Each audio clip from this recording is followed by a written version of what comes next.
जय हिंद। स्वागत है आप सभी का। और आज जो वीडियो बन रहा है सोशल साइंस यानी सामाजिक विज्ञान विक्रम सर का पार्ट तीसरा।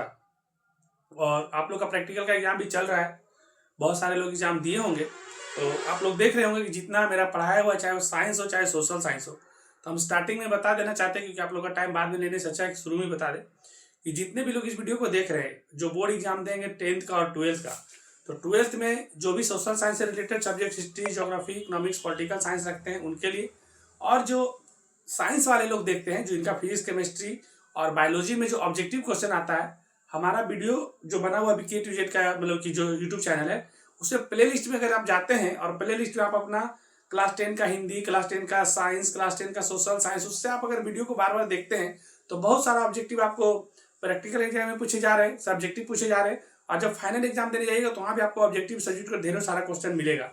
और ऐसा नहीं कि सिर्फ अपना वीडियो को व्यू के लिए ऐसा बोल रहे होंगे, क्या किसी ने क्लियर कर दे रहे, क्योंकि आप लोग जो एग्जाम दे करके प्रैक्टिकल जा रहे हैं, चाहे आप अगले बार जो एग्जाम दिए हैं उस क्वेश्चन को मिलाइए और प्ले लिस्ट में जाकर के मेरा साइंस, सोशल साइंस का वीडियो देखिए। खूब बहुत क्वेश्चन छपा है। मैथली में भी कुछ क्वेश्चन आएगा, मैथ में थोड़ा कम आएगा क्योंकि मैथ हम ज्यादातर टाइम नहीं दे पाते क्योंकि और भी क्लास रहता है मेरा। तो फिर भी जितना डाला हुआ वीडियो वो सब इंपॉर्टेंट है और फिर से क्वेश्चन उसी से छपने जा रहा है। तो आप लोग से मेरा रिक्वेस्ट यही रहेगा कि K to Z का प्ले लिस्ट में जाइए, जहाँ पे लोगो लगा उसको छूइए और प्ले लिस्ट में जाइए। और प्ले लिस्ट में जाने के बाद आप क्लास 10th में या 12th में आप लोग प्ले लिस्ट में जाकर वीडियो को देखिए। आपके बहुत सब काम के वीडियो है और एग्जाम से जब देख करके आप लोग आइएगा तो आप लोग खुद से बोलिए कि हाँ उससे कुछ सारा क्वेश्चन आया है। तो ठीक है, अभी टाइम बर्बाद नहीं करते हैं क्योंकि प्रैक्टिकल एग्जाम चल रहा है, उसके बाद आप लोग का एग्जाम में धीरे धीरे टाइम भी घटते जा रहा है। तो बिल्कुल टाइम बर्बाद नहीं करेंगे और आप लोग भी स्पीड को 1.5 या 2x कर करके जल्दी जल्दी इसको रिवीजन कीजिए। जैसे गाना सुनते हैं ना वैसे इसको सुनना है, कोई लोड नहीं लेना है और कुछ ज्यादा नया पढ़ने की जरूरत नहीं है क्योंकि एग्जाम में क्वेश्चन 100% आते हैं और आपको लिखना 50% ही रहते हैं। तो आप जितना पढ़ के जाइएगा वो आपके लिए एनफ होगा। बस यही कहना चाहेंगे कि जिनको पढ़ने में मन नहीं भी लग रहा है तो 1 महीना के लिए गाना जैसा सुनिए और अच्छा रिजल्ट आइए ताकि गांव समाज में आपका नाम रोशन हो। तो ठीक है, आगे बढ़ते हैं। क्वेश्चन है आज हम शुरू कर रहे हैं कि हिंद चीन का अर्थ क्या है और हिंद चीन में कौन कौन से देश आते हैं, ये ऑब्जेक्टिव में पूछे जा सकते हैं आपसे। तो सबसे पहले देखिए, हिंद और चीन, यहाँ पर दो देश का बात हो रहा है तो हम लोग दोनों देश को लेकर के चलते हैं। जब हिंद और चीन, जब दो देश का बात हो रहा है तो सबसे पहले एक पृथ्वी के बारे में बात करते हैं। पूरा एक सारा पृथ्वी है, ठीक है। अब इस पृथ्वी में ऊपर है नॉर्थ, इधर है साउथ, इधर है ईस्ट और इधर है वेस्ट, ये तो आपको पता है। इसी में क्या है ना कि एक एशिया का जो क्षेत्र है, एशिया महादेश का जो क्षेत्र है, ऐसे बना के आपको दिखा रहे हैं। तो इसमें जो इसका दक्षिण वाला क्षेत्र है, ये दक्षिण वाला जो साउथ वाला एशिया का जो दक्षिण वाला क्षेत्र है, तो एशिया का जो दक्षिण वाला क्षेत्र है और ये पूरब वाला जो क्षेत्र है, इसी क्षेत्र के बीच में एक क्षेत्र आता है जहां पे कुछ जमीन भारत का भी है जिसको हम लोग हिंदुस्तान कहते हैं, हिंद, और यहीं पर कुछ जमीन जो है चीन का भी है। तो यहाँ पर दो दो सांस्कृतिक मिला हुआ है, हिंद और चीन। तो देखिए, जब इसको क्वेश्चन को अगर हिंद चीन से आता है कि इसमें कौन कौन सा देश आते हैं, हिंद चीन का अर्थ क्या होता है, तो आप लोग लिख सकते हैं आराम से एग्जाम में कि हिंद चीन दक्षिण पूर्व एशिया, मतलब एशिया का दक्षिण पूर्व वाला भाग है ना। तो दक्षिण पूर्व एशिया में एक भौगोलिक क्षेत्र है जो ऐतिहासिक रूप से भारतीय और चीनी दोनों संस्कृति से प्रभावित है। मतलब कहने का मतलब ये बोल रहा है कि जब ये दो देश का धरती यहाँ पे मिल जा रहा है तो कुछ भारत वाले, हिंदुस्तान वाले का सांस्कृतिक और कुछ चीन वाले का सांस्कृतिक, तो हिंदुस्तान और चीन दोनों का जब सांस्कृतिक मिलता है तो हम लोग इसको कहते हैं हिंद चीन, है ना। इसमें मुख्य रूप से आधुनिक में, मतलब आज के समय में यहाँ पर कौन कौन सा देश आते हैं, तो आज के समय में वियतनाम, लाओस और कंबोडिया देश शामिल है। ऑब्जेक्टिव में जब क्वेश्चन आएगा तो आपको ये फंसा देगा कि इन चीन में कौन कौन सा देश आते हैं और ऐसे करके दे देगा वियतनाम, लाओस और कुछ और एक देश घुसा देगा, फिर दूसरा कोई दो ऑप्शन देगा, कोई तीसरा लगा देगा।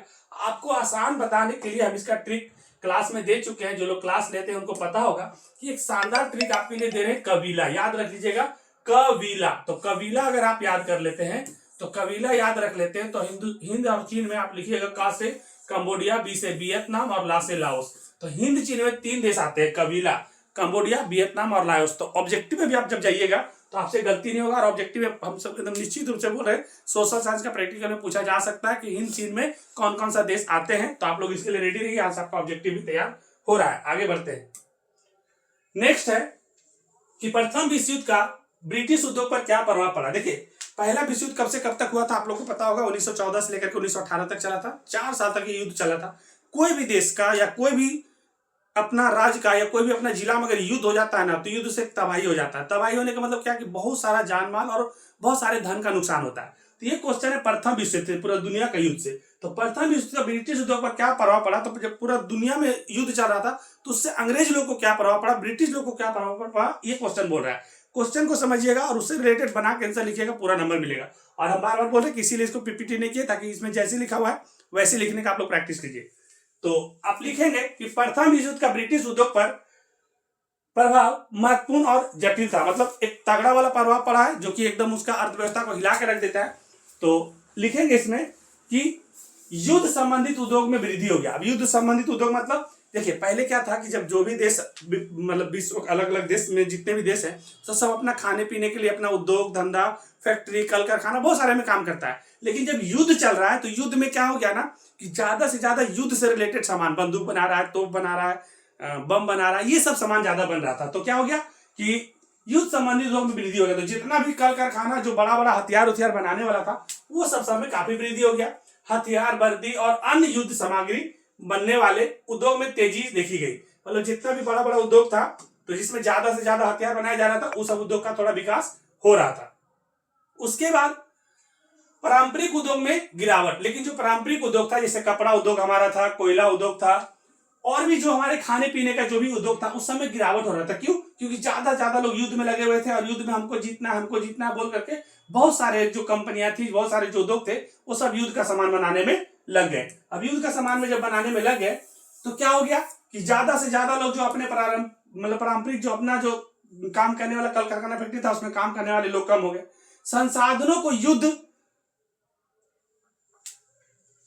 प्रयासों में लगा दिया गया, और जो भी संसाधन था अपने पास, जो भी होगा, रुपया पैसा धन दौलत, जो भी चीज होगा संसाधन के रूप में, वो सारा का सारा युद्ध में लगा दिया, और अंतरराष्ट्रीय बाजार खत्म हो गया। अब जब सारा पैसा युद्ध में चला जाएगा, तो सोचिए कि खाने से लेकर के, रहने से लेकर के सभी चीज में कितना दिक्कत होगा। तो इससे क्या हो गया कि सारा पैसा जब उसमें लगा दिया, तो जो भी हमारा अपना जो अंतरराष्ट्रीय बाजार था, एक देश का जो दूसरे देश से व्यापार चल रहा था, तो सारे लोग तो युद्ध में लगे हुए थे, तो उससे अंतरराष्ट्रीय व्यापार जो हो गया, एक तरह से पूरा खत्म हो गया। इसमें क्या होता है आगे कि राज्यों का हस्तक्षेप हो जाता है। क्या हो जाता है? राज्यों का हस्तक्षेप हो जाता है। राज्य का हस्तक्षेप होगा तो क्या होगा? औद्योगिक उत्पादन को नियंत्रित करने और निर्देशित करने में सरकार ने अधिक सक्रिय भूमिका निभाई। देखा कि जब औद्योगिक सब खतरे में चला गया, ज्यादा से ज्यादा उद्योग धंधे में सब लग गया, खास करके बम बारूद बनाने में लग गए, तो देश को चलाने के लिए और अपना जो अर्थव्यवस्था उसको ठीक रखने के लिए क्या करना पड़ेगा? तो इसमें राज्य हस्तक्षेप कर देते हैं, जिसमें क्या होता है कि नेक्स्ट पॉइंट बढ़ेगा श्रम की कमी, मतलब जो मजदूर लोग हैं उसका कमी होता है। क्यों? क्योंकि जो मजदूर अपना पारंपरिक काम करने में लगे हुए थे, अब उनको युद्ध में लगा दीजिएगा, तो जो अपना जो काम है वो तो बंद ही हो जाएगा ना। तो जो भी श्रम जो इधर काम करने वाला था, जब युद्ध की तरफ चले गए, तो इधर में कमी हो जाता है। तो कई पुरुष सशस्त्र बलों में शामिल हो पाए, जिसके कारण उद्योग में श्रम की कमी हो गई। अब क्या हो गया कि युद्ध में वैसे वैसे लोगों को भेज दिया जा रहा था जो पूरा तरह से ट्रेंड नहीं है, पूरा तरह से उनको युद्ध करने नहीं आता है, लेकिन इतना जरूरत हो गया युद्ध में लोगों को भेजने का कि जो कंपनी में काम कर रहे थे, जो अपने घर परिवार के लिए काम करते थे, वो सब छोड़ के युद्ध में चले गए। तो क्या हो गया कि बाकी लोग का कमी हो गया, बाकी जितने भी श्रम शक्ति थे काम करने वाले, तो उसमें कमी हो गया, और कार्यबल में महिलाओं की भूमिका बढ़ गई। अब जब जितने पुरुष थे सब उद्योग में चले गए, तो कौन रहेगा, काम कौन करेगा बाकी सब अपना देश के लिए? तो उसमें क्या हो गया कि महिलाओं लोग को काम पे लगा दिया जाने लगा। यहां से क्या होता है कि जब वो प्रथम विश्व युद्ध में कि काफी धन उनका काफी नुकसान होता है, जितना भी श्रम शक्ति है उसका कमी हो जाता है, अंतरराष्ट्रीय बाजार खतरे में चला जाता है, और एक तरह से बोल सकते हैं कि इंग्लैंड पूरी तरह से बर्बाद हो जाता है। और लास्ट में हम कह सकते हैं कि जो प्रथम विश्व युद्ध होता है और जो दूसरा विश्व युद्ध होता है 1940 से 45 में, ये दो बड़ा बड़ा युद्ध होने के कारण ही भारत जैसा बहुत सारा देश जो उपनिवेश बना हुआ था, जो गुलाम बना हुआ था, तो जब इंग्लैंड का शक्ति कम हो जाता है और इंग्लैंड का जितना भी धन संपदा है वो कम हो जाता है, उनकी ताकत कम हो जाती है, तो हम लोग को भी मौका मिलता है उससे लड़ने के लिए और हम लोग को आजाद होने के लिए। तो एक तरह से कह सकते हैं पहला दूसरा विश्व युद्ध दोनों, तो उसके लिए खतरा जरूर था, लेकिन बहुत सारे वैसे देश जो गुलाम थे, उपनिवेश थे, उन लोग के लिए अच्छा हुआ था। हम कुछ नेक्स्ट क्वेश्चन अगला लेके चलते हैं कि रॉलेट टैक्स से आप क्या समझते हैं? भारत में राष्ट्रवादी घटनाओं को दबाने के लिए इसमें क्या हुआ था? तो देखिए, रॉलेट टैक्स से रिलेटेड जब क्वेश्चन बनेगा ना, आप लोग थोड़ा सा इसको देख लीजिएगा कि रॉलेट टैक्स से रिलेटेड जब क्वेश्चन बनेगा, तो अगले बार इससे क्वेश्चन बना था, तो इसको थोड़ा ध्यान से समझ लीजिए कि आप इसमें भी मिला के लिख सकते हैं और अलग से भी लिख सकते हैं। क्वेश्चन है रोलेट से आप क्या समझते हैं और रोलेट हुआ क्या था, इसको काला कानून बोला जाता था, क्यों बोला जाता था। ये क्वेश्चन अगले बार 2025 में आया था और हम एग्जाम सेंटर से पहले ही एग्जाम में जाने से एक दिन पहले बता दिए थे। तो ये क्वेश्चन सेम टू सेम वही वाला है और इसीलिए हम इसको लेकर के आए। क्वेश्चन है कि रोलेट से आप क्या समझते हैं, तो लिखेंगे आप इसमें कि भारत में राष्ट्रवादी घटनाओं को दबाने के लिए 1919 ईस्वी में रोलेट एक्ट लाया गया था। इसके तहत पुलिस किसी भी व्यक्ति को बिना अपील, बिना दलील और बिना वकील के द्वारा गिरफ्तार कर सकता था। इस कानून को काला कानून कहा जाता था। देखिए रोलेट एक्ट क्या था, हम बता देते हैं आप लोगों को। रोलेट एक्ट में क्या था ना कि जितने भी अंग्रेज लोग थे वो भारत वाले लोग को छूट देना नहीं चाहते, तो वो लोग को लगता था कि जहां पर भारत वाले 4 लोग 5 लोग मिलेंगे तो वो लोग कुछ ना कुछ मीटिंग करेंगे, कुछ ना कुछ अंग्रेज के खिलाफ षड्यंत्र करेंगे, उनको ऐसा लगता था। अब क्या किए कि अंग्रेज लोग इस चीज को दबाने के लिए कि जहां भी 4-5 भारतीय मिल जाए उनको पकड़ के जेल में डाल दिया जाए, उसमें बिना कोई गलती का, बिना कोई मतलब कि मिस्टेक किए हुए डायरेक्ट पकड़ के जेल में बंद कर देते थे। तो एक तरह से ये कह सकते हैं कि बिना बिल, बिना वकीला, बिना कुछ किए जेल में बंद कर दिया था। तो एक तरह से काला कानून था जो कि हमारे देश के लिए कहीं अच्छा नहीं था। और इसी के विरोध में सत्यपाल किचलू और एक और रहते हैं सैफुद्दीन, तो ये दोनों को क्या करता है, जेल में जब बंद कर देते तो महात्मा गांधी जो है इन्हीं को बचाने के लिए जलियांवाला बाग में जाते हैं और एक सभा बुलाते हैं बैसाखी पर्व के दिन में, और इसके बाद ही 13 अप्रैल 1919 को जलियांवाला बाग हत्याकांड होगा। तो हम लोग थोड़ा और आगे बढ़ेंगे, बाद में इसको तो हम चर्चा करेंगे। अभी कुछ दूसरा क्वेश्चन यहाँ पे कि हो चिंग मार्ग की क्या उपयोगिता थी। अभी आप लोग हिंद चीन पढ़ रहे थे ना, तो हिंद चीन नहीं पढ़ना है कि हिंद चीन में हो चिंग मार्ग था। तो हो चिंग जो मार्ग है, रास्ता जो है हो चिंग में, इसका क्या उपयोगिता है, तो इसको आप समझिए अच्छा से। हो चिंग मार्ग वियतनाम युद्ध के समय बहुत उपयोगी था। जब वियतनाम से युद्ध चल रहा था ना हो चिंग में, तो यहाँ पर क्या हो गया कि ये रास्ता एक ऐसा रास्ता था या एक गुप्त मार्ग था, मतलब गुप्त रास्ता, मतलब जहां पर छुप छुप के लोग जा सकते थे, जिसके माध्यम से उत्तरी वियतनाम सैनिक हथियार, दवाइयां और जरूरी सामान दक्षिण वियतनाम तक पहुंचाते थे। मतलब क्या हो गया कि ये जो हो चिंग मार्ग जो ये है, इसमें क्या था कि गुप्त रास्ता है। गुप्त रास्ता क्या, तो युद्ध के समय में आपको जो भी हथियार ले आना है, दवाई ले आना है, आपको जो भी जरूरी सामान ले आना है, इस रास्ता से आराम से ले आ सकते थे। इस मार्ग से वियतनामी सेनाओं को अमेरिका के खिलाफ लड़ाई में बड़ी मदद मिली। अब इसमें क्या हुआ था कि ये उत्तरी वियतनाम के साथ अमेरिका का बहुत दिनों से युद्ध चल रहा था और इसमें बहुत सारे ऐसे घटना, वैसे एग्जाम में क्वेश्चन बनेगा, तो हो चिंग मिंग मार्ग का बने, चाहे माइली गांव का घटना का बने, चाहे इससे रिलेटेड जो भी बने। तो इसमें क्या हुआ था कि अमेरिका ज्यादा शक्तिशाली था। अमेरिका क्या करता था, हेलीकॉप्टर से उसका जो वियतनाम का अलग अलग जहाँ पे जितना फसल है उस पर अलग अलग तरह का रसायन छीट देता था। लोगों पे जब वो रसायन छीटता था तो उसका ये बोल सकते हैं कि मांस में चिपक जाता था, बहुत तरह से परेशान कर रहा था वियतनाम को। लेकिन वियतनाम को मदद मिला हो चिंग मार्ग से, क्या कि छुप छुप के जाते थे और अलग अलग से हथियार ले जाते थे और अमेरिका से युद्ध करने में इसको काफी मदद मिल रहा था। तो हो चिंग मार्ग एक गुप्त रास्ता था जिसमें हथियार, दवाइयां, बहुत सारा चीज ले आ सकते थे और इसमें अमेरिका से युद्ध करने के लिए वियतनाम के लिए रास्ता काफी उपयोगी था। इतना लिख दीजिएगा तो आपका 2 नंबर आ जाएगा। ये 2 नंबर के लिए क्वेश्चन। आगे बढ़ते हैं। नेक्स्ट क्वेश्चन है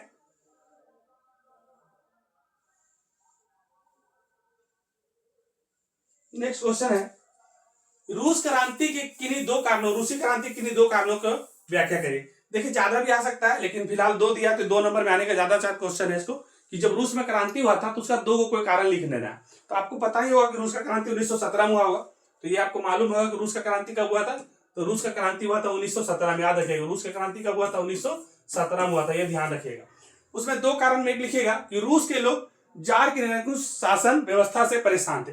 और रूस का जो राजा था ना उसका नाम था जार निकोलस द्वितीय, और उसका जो बीवी थी जरीना नाम था शायद उसका। तो ये दोनों का जो था ना शासन अच्छा नहीं चल रहा था, वो अपना बीवी के बात में ही रहता था, शासन निरंकुश था, लोगों पे अत्याचार करता था। तो पहला कारण तो ये था कि वहां का जो राजा था रूस का वो निरंकुश था, शासन अच्छा से नहीं कर पाता था। दूसरा कारण में लिखिएगा प्रथम विश्व युद्ध में हार और आर्थिक संकट से जनता की हालत खराब हो गई थी। इसमें क्या हो गया था कि प्रथम विश्व युद्ध में जब 1914 से 1918 तक चला था, तो जो ये रूस है ना, ये पूरा युद्ध में बीच से इसको भाग के आना पड़ता है क्योंकि इसका हालत पूरा खराब हो जाता है। तो इससे जनता आक्रोश होता है कि पूरा देश अपना अपना देश के लिए लड़ रहा है, लेकिन हमारा कैसा राजा है कि अपना देश को भी संभाल नहीं पा रहा है। तो 2 कारण पूछा है तो अभी 2 ही बता रहे, अगर ज्यादा कारण पूछेगा तो बहुत सारा और भी कारण था। इसका निरंकुश नीति था, शासन अच्छा से नहीं कर पाता था और खूनी रविवार, बहुत सारा घटना हुआ, लेकिन 2 अभी फिलहाल बता दिए। वहां का राजा निरंकुश था और पहला विश्व युद्ध में इसको हार के कारण वहां के लोग असंतुष्ट थे, इसीलिए रूस के क्रांति का 2 कारण हो गया था। इसमें से एक और घटना सुनी लीजिए, अगर मन करेगा तो लिख दिया कि एक दिन रविवार का दिन था और बहुत सारे लोग शायद रोड पे निकल गए थे रोटी दो किनारे के लेकर के, क्या और ये क्या किया था कि जार का सेना जो है सब निहत्थे पे गोलियां चला दिया था रविवार के दिन, तो खुली रविवार के नाम से जाने थे। तो बहुत सारा कारण था जिसके कारण रूस में हुआ था। तो याद रखिएगा आप दो कारण कि उसका निरंकुश शासन और विश्व युद्ध में हार के कारण लोग परेशान थे, इसीलिए रूस में क्रांति हुआ था। आगे बढ़ते हैं। नेक्स्ट क्वेश्चन कुछ पॉलिटिकल साइंस से लेते हैं जो आने का चांसेस रहेगा कि भारतीय संघीय व्यवस्था की दो विशेषता। देखिए भारतीय जो संघ है, भारत का जो संघीय व्यवस्था है, इसका क्या क्या विशेषता है, तो इसको आप अच्छा से लिखिएगा और एक बार समझ लीजिएगा। तो बाकी आगे का एग्जाम में जब आप मैट्रिक पास करके 11th 12th में जाएंगे और कभी भी यूपीएससी बीपीएससी वगैरह लिखेंगे तो वहां पर भी क्वेश्चन आपको हिट करेगा। तो देखिए क्या है कि भारतीय संघीय व्यवस्था का दो विशेषता क्या है। तो भारतीय संघीय व्यवस्था की विशेषताएं निम्न प्रकार से, इस प्रकार से। तो सबसे पहले आप लिखिएगा कि यहाँ दैव शासन व्यवस्था है। कौन सा व्यवस्था है? दैव शासन व्यवस्था। अब दैव शासन व्यवस्था क्या होता है बताते हैं आपको, जिसमें केंद्र और राज्य, मतलब केंद्र मतलब जो सेंट्रल लेवल में बैठे हुए हैं नरेंद्र मोदी का सरकार, और राज्यों में जो बैठे हुए जैसे बिहार में है अपना नीतीश सरकार, अलग अलग राज्य में अलग अलग सरकार, तो उनके पास अपने अपने विषयों पर कानून बनाने का अधिकार और शक्ति होता है। जैसे क्या होता है दैव शासन व्यवस्था में कि केंद्र के पास अपना शक्ति होता है कानून बनाने का और राज्य के पास अपना शक्ति होता है कानून बनाने का। केंद्र अपने हिसाब से बनाएंगे और राज्य अपने हिसाब से बनाएंगे। लेकिन अगर दोनों की शक्ति या दोनों का कोई अथी में टकराव हो जाए कानून में तो केंद्र का मान होगा। लेकिन इसमें हमारे पास दैव शासन व्यवस्था में क्या है कि केंद्र और राज्य को दोनों का अलग अलग अधिकार है अपने अपने हिसाब से बनाने का कानून। दूसरा क्या है कि लिखित संविधान है। पहला अपना क्या है लिखित, दूसरा क्या है लिखित संविधान। भारत का संविधान लिखित है जिसमें केंद्र और राज्यों के अधिकार स्पष्ट रूप से बांटे गए। मतलब हमारा जो भारत का संविधान लिखित संविधान होने के कारण क्या है कि केंद्र क्या क्या चीज में अपना काम कर सकता है, राज्य कैसे अपना काम कर सकता है। इसमें कोई भी केंद्र और राज्य में कोई भी चीज में अगर कानून बनाता है तो कोई हस्तक्षेप नहीं कर सकता। ऐसे बहुत सारे बातें हैं जो हमारे संविधान में लिखे हुए। और संविधान लिखा हुआ से मतलब आप एक और समझ लिया कि आपसे संविधान से क्वेश्चन ऑब्जेक्टिव में बन सकता है कि दुनिया का सबसे पहला संविधान लिखा हुआ किसका है। तो दुनिया का सबसे पहला लिखा हुआ संविधान अमेरिका का है। लेकिन पूछेगा दुनिया का सबसे बड़ा संविधान लिखित में किसका है, तो दुनिया में सबसे बड़ा लिखित संविधान भारत का है। और पूछ ये भी सकता है कि कौन सा ऐसा देश है जिसका लिखा हुआ संविधान नहीं है, तो ब्रिटेन जो है अपना जो ब्रिटिश सरकार जो है अंग्रेज लोग, उसका कोई लिखित संविधान नहीं है। तो ये तीन में से क्वेश्चन ऑब्जेक्टिव में पूछ सकता है। आगे बढ़ते हैं। आगे क्वेश्चन है सामाजिक विभाजन से आपका क्या अभिप्राय है। अब देखिए सामाजिक विभाजन से आपका क्या अभिप्राय है, समाज में विभाजन क्यों होता है। अगर हम लोग बोले कि सामाजिक विभाजन से हमारा क्या अभिप्राय, हमारा क्या मतलब है, तो आप समझिए कि समाज में विभाजन क्यों होता है। समाज में अगर हम लोग किसी से बोलते हैं कि तुम मेरे से अलग हो, हम तुमसे अलग है, हमको तुमसे मतलब नहीं, तुमको मेरे से मतलब नहीं, ये विभाजन क्यों होता है, इसको आप समझ गए तो आप आराम से लिख सकते हैं कि सामाजिक विभाजन का मतलब है समाज का अलग अलग आधारों पर बांटना। मतलब सामाजिक विभाजन का मतलब कि समाज को अलग अलग तरीका से अलग अलग आधार से बांटना। अब जैसे कैसे बोल सकते हैं, तो कोई बोलेगा तुम हिंदू है, हम मुस्लिम है, तुम सिख है, ये ईसाई है, वो पता नहीं क्या है। ये जो धर्म के नाम पे, भाषा के नाम पे, जाति के नाम पे, संस्कृति के नाम पे, कुछ लोग बोलेगा गुजराती का पहनने का तरीका अलग है, राजस्थानी का पहनने का तरीका अलग है, बिहारी का तरीका अलग है और तमिल वाले को तरीका अलग है। तो पहनावा के नाम पे तमिल में जाइएगा तो आपको लुंगी वगैरह पहने हुए दिखेंगे जो हम लोग को थोड़ा अलग लगता है, और हम लोग जो पहनते हैं उन लोग को अलग लगता है। तो ये सब के नाम पे जो जाति धर्म भाषा संस्कृति के नाम पे जो अलग अलग क्षेत्र में बटा हुआ है, अलग अलग लोगों में बटा हुआ है, जब लोग इन आधारों पर अलग अलग समूह बना लेते हैं तो इसे हम सामाजिक विभाजन कह सकते हैं। मतलब कहने का मतलब कि भारत जो मेरा है यहाँ पर अलग अलग विविधताओं वाला देश है, अलग अलग तरह से लोग रहते हैं, अलग अलग तरह से लोग जीते हैं, लेकिन यहाँ पर अनेकता में भी एकता हमारा विशेषता है। लेकिन इस विशेषता को भी खराब कर रहा है क्यों, क्योंकि समाज में लोग अलग अलग जाति के नाम पे, धर्म के नाम पे, भाषा के नाम पे, संस्कृति के नाम पे बटे हुए। तो हम इस तरह से कह सकते हैं कि हमारा सामाजिक विभाजन का ही आधार है।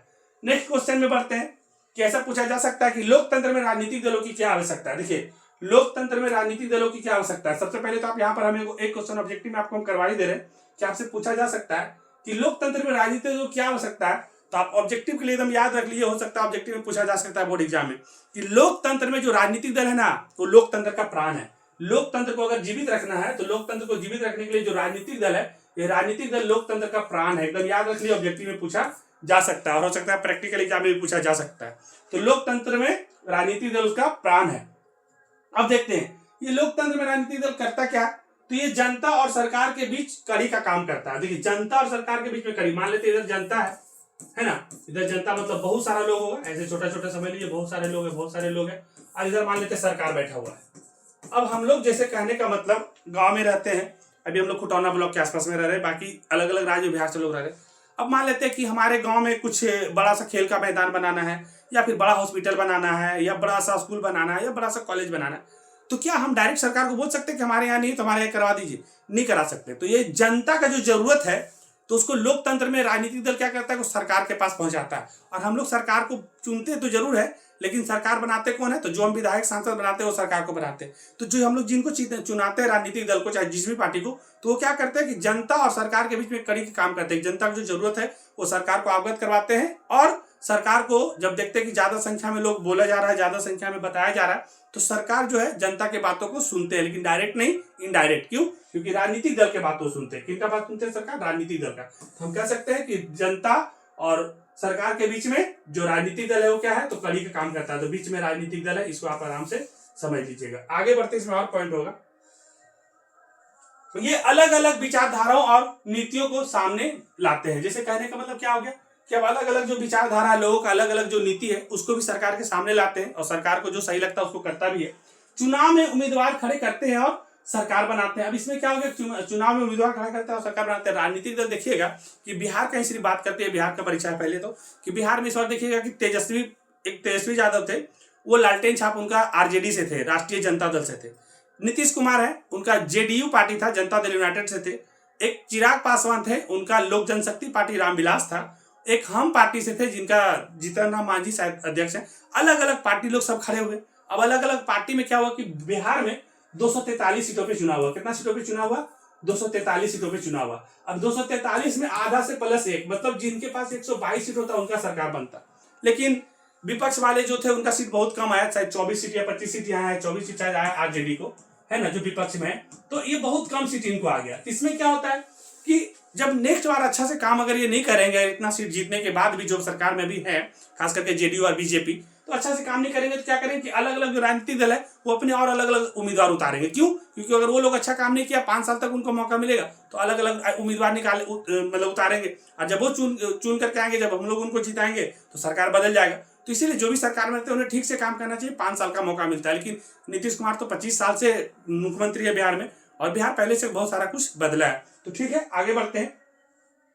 नगर निगम के आय के स्रोत को लिखिए। अब नगर निगम का आय के स्रोत जब लिखने के लिए बोलेगा, तो सबसे पहले ये समझिए कि ये जो नगर निगम होता है, आपका विधान परिषद होता है, ये सब जो सारा चीज होता है, तो सब जगह पे कुछ ना कुछ इनकम होना चाहिए। क्योंकि वहां का काम, जैसे नगर निगम का काम है साफ सफाई करवाना, बहुत सारा चीज काम करवाना, तो पैसा नहीं रहेगा तो करेगा कैसे काम सब कुछ। तो पूछेगा कि नगर निगम के आय का स्रोत कहां से, तो नगर निगम जो साफ सफाई कराता है, बहुत सारा काम जो करता है, आपके यहाँ लाइट लगवाता है, बहुत सारा तालाब वाला का सौंदर्यीकरण सब करवाता है, तो इसका पैसा कहां से आता है? तो देखिए, कोई भी निगम है ना, तो उसको पैसा कहां से आता है? तो सबसे पहले नगर निगम का बात करें तो नगर निगम जो है ना, कि अपने जो भी जिला में जितने भी लोग इनकम करते हैं, तो उन सभी से संपत्ति टैक्स लेते हैं। क्या लेते हैं? संपत्ति टैक्स। आयकर आप लोग समझते होंगे ना, इनकम टैक्स समझते हैं ना, तो सब जो कमाते हैं उससे टैक्स लगता है। तो ये टैक्स का पैसा से आप लोग को, नगर निगम को फायदा होता है। जितने भी हम लोग जल का उपयोग करते हैं ना, तो आपके गांव में तो शायद हैंडपंप से मिल जाता है, लेकिन बहुत सारी जगह पे मीटर लगा हुआ रहता है, जितना नल से आप पानी लीजिएगा ना, उतना पैसा देना पड़ेगा। तो जल का भी, पानी का भी टैक्स देना पड़ेगा। फिर आप विज्ञापन का टैक्स देंगे। देखिएगा ज्यादा जगह जो सरकार वाला जगह रहता है, तो वहाँ पे बड़ा बड़ा जो होर्डिंग लगाते हैं, पोस्टर लगाते हैं प्रचार करने के लिए, तो प्रचार करने के लिए आपको विज्ञापन कर देना पड़ता है, तो उसके लिए भी टैक्स देना पड़ेगा। उसके बाद बहुत सारा काम करिएगा तो उसके लिए आपको लाइसेंस लेना पड़ेगा। तो जब लाइसेंस लीजिएगा तो उसमें जो पैसा जाएगा ना, तो भी पैसा से नगर निगम को पैसा जाएगा। तो हम कह सकते हैं कि ये सब तरह से नगर निगम का आय का स्रोत है। तो केंद्र और राज्य सरकार से अनुदान से भी चलता है। और जहां भी नगर निगम है, जैसे पटना नगर निगम आपका बिहार में पहला नगर निगम बना था, शायद 1951 के आसपास में बना है। तो इसमें क्या होता है कि केंद्र सरकार, जो दिल्ली से सरकार चला रही है, सेंट्रल गवर्नमेंट का सरकार, और जो राज्य में सरकार है, अभी नीतीश सरकार है, तो इन सभी का एक फंड होता है, और उन फंड से आपके जिला में और आपके समाज में जो नगर निगम क्षेत्र में आता है उसमें विकास किया जाता है। ठीक है, आगे बढ़ते हैं। ज्यादा देर नहीं चलेगा, थोड़ा सा कोशिश करेंगे इसको हम जल्दी खत्म करेंगे, लेकिन आप लोग लास्ट तक जरूर बने रहिएगा। जितना क्वेश्चन है काफी इंपॉर्टेंट है, आप बार बार बोल रहे हैं, इसको आप गाना जैसा सुनिए, इसको पढ़ाई जैसा मत लीजिए, क्योंकि अभी नया कुछ पढ़ने का टाइम आपके पास नहीं है। जो चीज आपको समझ में आ रहा है उसी को बार बार सुनिए, बार बार सुनिए, और एग्जाम में 50% ही लिखना रहेगा, तो आराम से सारा हो जाएगा। क्वेश्चन है, मौद्रिक प्रणाली क्या है? मौद्रिक प्रणाली का मतलब, आप मौद्रिक मतलब समझिए मुद्रा के बारे में बात हो रहा है, तो आप लिखिएगा कि मौद्रिक प्रणाली वह व्यवस्था है जिसके अंतर्गत किसी देश में मुद्रा जैसे सिक्का, नोट, डिजिटल पैसा का निर्माण, वितरण और उपयोग किया जाता है। मतलब पूछेगा मौद्रिक प्रणाली क्या है, तो आप आराम से इसमें लिख सकते हैं कि कोई भी देश में, जैसे हम लोग जो कॉइन वाला पैसा चलाते हैं ना, सिक्का 5 रुपए का, 10 रुपये का, 20 रुपये का, उसके बाद हम लोग जो नोट चलाते हैं ना, 10 रुपये का, 20 रुपये का, 50 रुपये का, 100 रुपये का, आजकल वो सब हो गया। उसका कुछ डिजिटल भी आ गया, फोन पे, गूगल पे, पेटीएम, पता नहीं क्या क्या आ गया। तो उस सबसे जो भी हम लोग अपना लेन देन जो करते हैं ना, ये सब मौद्रिक प्रणाली के अंदर में आता है। मतलब मुद्रा से जो हम लोग लेन देन करते हैं, ये सब मौद्रिक प्रणाली है। तो पहले हम लोग सिक्का से करते थे, उससे पहले तो वस्तु के बदले वस्तु करते थे, तो वो वस्तु विनिमय प्रणाली था। अभी मौद्रिक प्रणाली आ गया, इसमें सिक्का, नोट और डिजिटल मनी जो आप लोग फोन पे, गूगल पे से करते हैं, वो सब आते हैं। ठीक है, इसी में से रिलेटेड क्वेश्चन पूछेगा कि कोर बैंकिंग क्या है। कोर बैंकिंग को भी समझिएगा अच्छा से। कोर बैंकिंग प्रणाली को परिभाषित करें। अभी मुद्रा का हो गया, तो मुद्रा से रिलेटेड कोर बैंकिंग भी है। अब कोर बैंकिंग प्रणाली क्या है? तो कोर बैंकिंग प्रणाली वह व्यवस्था है जिससे ग्राहक बैंक की किसी भी शाखा से अपने खाते की सेवा प्राप्त कर सकते हैं। सभी शाखाएं नेटवर्क से जुड़ी होती है। देखिए, कोर बैंकिंग से पूछेगा तब क्या लिखिएगा कि कोर बैंकिंग में क्या होता है ना, कि जितना भी बैंक इंडिया में, अभी 12 बैंक इंडिया में काम कर रहा है। स्टार्टिंग में 14 था, फिर 19 साल के लिए भी 12 बैंक काम कर रहा है। ये 12 बैंक क्या है ना, कि कोर बैंकिंग के माध्यम से, इंटरनेट के माध्यम से एक बैंक दूसरे बैंक से जुड़ा हुआ है। जैसे कहने का मतलब, मान लेते हैं कि आपका पैसा एसबीआई में, आपका पैसा किसमें है? आपका पैसा मान लेते हैं कि एसबीआई में, ठीक है। और एसबीआई में आपका पैसा मान लेते हैं 1 लाख रुपया है, और मान लेते हैं आपको रात में जरूरत पड़ गया कि 10,000 रुपये निकालना है। कितना निकालना है? 10,000 रुपये निकालना है। अब एसबीआई का बैंक हो गया बंद, अब एसबीआई का बंद हो गया बैंक, अब एसबीआई का एटीएम है भी बंद, एसबीआई का एटीएम हो गया खराब, एटीएम एसबीआई का हो गया खराब। तो आप क्या है कि आपका जो पैसा 1 लाख रुपए एसबीआई में, वो हर बैंक से ऐड किया हुआ है नेटवर्क के थ्रू में। तो उसमें क्या होगा कि आप एसबीआई का नहीं भी है तो खुल करके, तो आप पीएनबी से भी जाकर के निकाल सकते हैं। अगर पीएनबी का भी बंद हो गया तो आप बैंक ऑफ इंडिया के जाकर के निकाल सकते हैं। ठीक है, तो आप कोई भी बैंक से पैसा जाकर के निकाल सकते हैं। तो कोर बैंकिंग का यही फैसिलिटी है कि आपका कोई भी बैंक में पैसा है, आप कोई भी बैंक से आप पैसा निकाल सकते हैं, क्योंकि हर बैंक एक दूसरे बैंक नेटवर्क से जुड़े हुए। तो यही है कोर बैंकिंग। आगे बढ़ते हैं। नेक्स्ट है सकल घरेलू उत्पाद को परिभाषित कीजिए। सकल घरेलू उत्पाद का मतलब होता है जीडीपी ना, ग्रोस डोमेस्टिक प्रोडक्ट, जो आपके घर के अंदर में होता है। इसको कैसे समझिएगा सकल घरेलू उत्पाद को? तो किसी भी देश के सीमा के भीतर एक निश्चित अवधि में उत्पन्न सभी अंतिम वस्तुओं एवं सेवाओं का मौद्रिक मूल्य सकल घरेलू उत्पाद कहलाता है। मतलब ये कहना ये चाह रहे हैं कि 1 साल के अंदर में, मतलब 1 साल के अंदर में, या फिर एक निश्चित सीमा के अंदर में, आपके देश में या आपके राज्य में, आपके जिला में जितना भी चीज का उत्पादन हुआ, जितना भी चीज का बिक्री हुआ, ये सभी मिला के जो भी आय आया, तो सभी मिला के जितना भी 1 साल के अंदर आय आता है, तो आपके घर के अंदर वो एक तरह से कह सकते हैं, आपके जिला में, आपके राज्य में, आपके देश में, तो हमारा होता है सकल घरेलू उत्पाद, जिसको हम लोग बोलते हैं जीडीपी, ग्रॉस डोमेस्टिक प्रोडक्ट, आपके घर के अंदर में जो होता है। आगे बढ़े।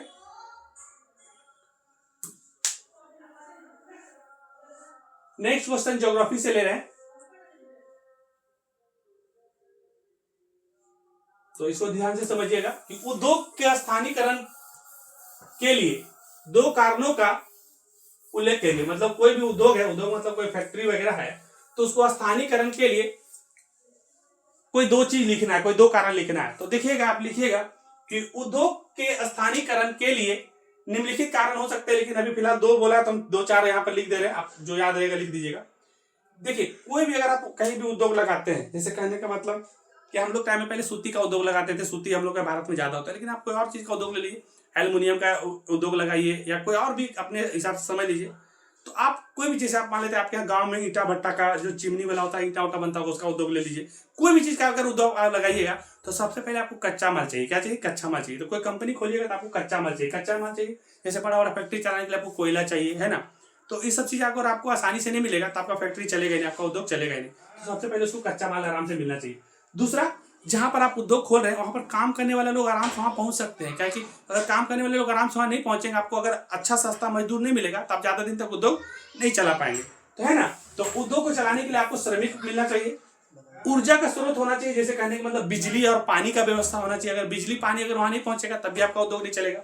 तो कोई भी उद्योग को चलाने के लिए, उसको स्थानीयकरण करने के लिए, वहां पर अच्छा से व्यवस्थित करने के लिए कच्चा माल होना चाहिए, श्रमिक उपलब्ध होना चाहिए, ऊर्जा का स्रोत होना चाहिए, जैसे हो गया आपका पानी, बिजली होना चाहिए, और परिवहन का सुविधा होना चाहिए। मान लेते जहां पर भी आप उद्योग लगाए, बहुत सारा उद्योग लगाए, और बीच में बहुत सारा खाई है, बहुत सारा खाई, रास्ता इधर आने का नहीं, तो क्या उद्योग चलेगा? नहीं। तो आने जाने का सुविधा भी आपके पास होना चाहिए। आगे बढ़ते हैं।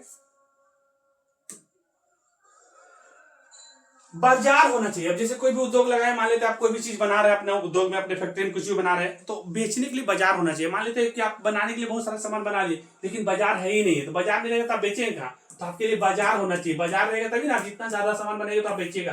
कि आप इंडिया में इंडिया में सामान बनाकर सब चीज अमेरिका तो नहीं ना जाके बेच सकते हैं, तो कुछ आपको नजदीक में बाजार होना चाहिए, जिससे आपका जो पूंजी है वो रोटेट होते रहे। आगे है कि खनिजों की विशेषताएं बताइए। अब आपके पास उद्योग से निकल चुके हैं, अब हम लोग खनिज की तरफ आगे बढ़ते हैं कि जो खनिज होता है, इसका क्या क्या विशेषता है।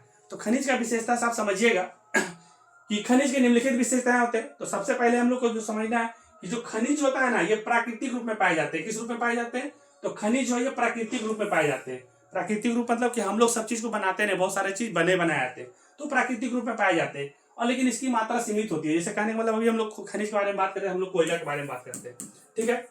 तो कोयला के बारे में बात करें, पेट्रोल के बारे में बात करें, या कोई भी खनिज के बारे में हम लोग बात करते हैं, तो क्या इसका मात्रा एकदम अत्यंत है कि हम कभी खत्म नहीं होगा? ये सीमित मात्रा में आज न कल ये खत्म हो सकते हैं। तो खनिज जो है प्राकृतिक के द्वारा हम लोग को मिल जाता है, लेकिन इसका मात्रा क्या सीमित होता है। ये अकार्बनिक होते हैं और ये अकार्बनिक होते हैं, ठोस अवस्था में होते हैं। और ये कैसे अवस्था में होते हैं? ठोस अवस्था में होते हैं।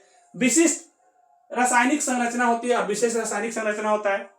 उपयोगिता के आधार पर औद्योगिक महत्व रखते हैं। अब जैसे अब मान लेते हैं कि आपको मिल जाता है कॉपर, टीन, ये सब जो भी चीज आपको मिलते हैं, जो भी खनिज महंगा महंगा वाला मिलता है, तो वो लोग क्या है ना, उपयोगिता के आधार पर उनका महत्व होता है, जिनका ज्यादा उपयोग है। हम सभी उद्योगों का जननी हम लोग किसको कहते हैं? तो लौह को कहते हैं। तो लौह जो है सभी खनिजों का जननी है। इनका निर्माण प्राकृतिक प्रक्रियाओं से भी होता है। अब जैसे कहने का मतलब कोयला को अगर बनना है तो कोयला को बनने में हजारों लाखों साल लग जाता है। क्यों? क्योंकि बहुत सारे सड़े गले दबे चीज जब कभी भी पृथ्वी के नीचे दब करके हजारों साल में रहते हैं, और टेम्परेचर और दबाव के कारण वो कोयला का कार्बन के रूप ले लेते हैं। तो अलग अलग खनिज अलग अलग तरीका से बनते हैं। आगे बढ़ते हैं।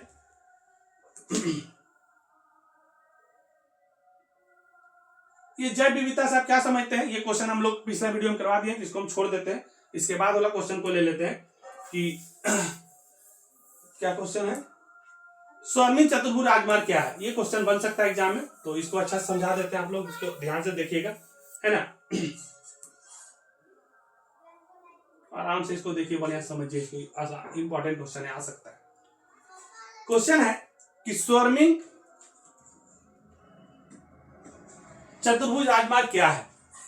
तो आप लोग देखिए, इसको समझिएगा कि स्वर्णिम चतुर्भुज, चतुर्भुज मतलब क्या होता है? मान लेते हैं कि यहाँ पर है, यहां से एक यहाँ गया, यहां से एक यहाँ गया, यहां से एक यहाँ गया, और यहां से एक यहाँ गया। भारत का नक्शा भी लगभग इसी टाइप से है कि नहीं?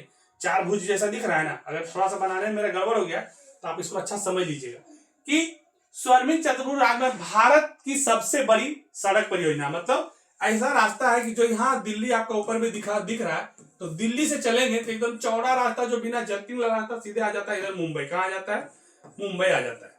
और मुंबई से जब चलना शुरू कीजिएगा ना, तो सीधे दक्षिण तरफ आ जाता है चेन्नई। किधर आ जाता है? तो आ जाता है चेन्नई। और चेन्नई से जब चलना शुरू करिएगा इधर, तो सीधे आ जाएगा पूरब में कौन है? कोलकाता। तो इधर से आएगा तो आ जाएगा कोलकाता।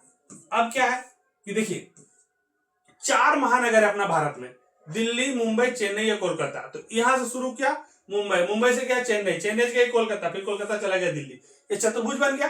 तो कह सकते हैं कि स्वर्णिम चतुर्भुज राजमार्ग भारत की सबसे बड़ी सड़क परियोजना है।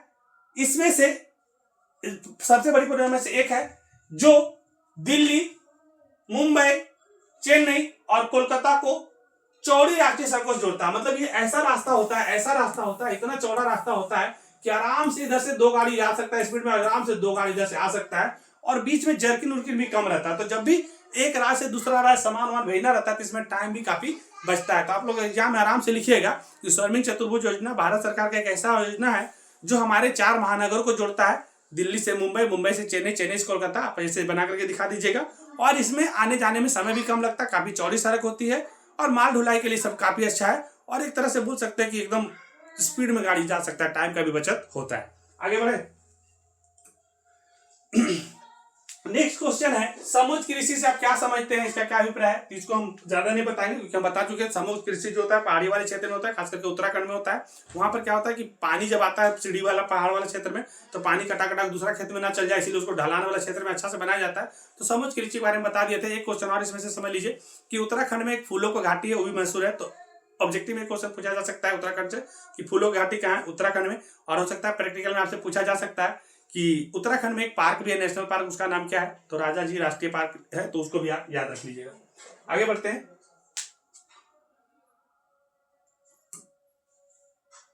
शस्य फसल गहनता को प्रभावित करने वाले किन्हीं दो कारणों का उल्लेख कीजिए। पहले तो आपको यह समझना होगा कि ये शस्य गहनता होता क्या है ना।